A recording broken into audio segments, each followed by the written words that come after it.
আমি জানি না তুমি কোন অপরাধের সাজা আমাকে দিলে। তুমি কাকে বড় করতে গিয়ে আমায় আঘাত করলে। আমার জন্য তোমাকে সারা জীবন কাটতে হবে। ভালো থেকো।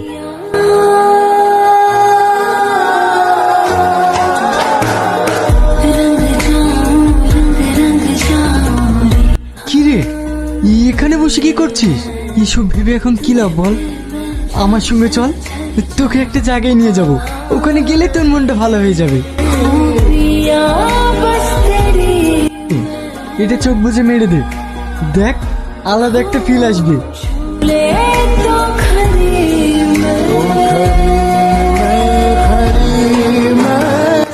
তুই কি করছিস? সরি, আমি বুঝতে পারিনি।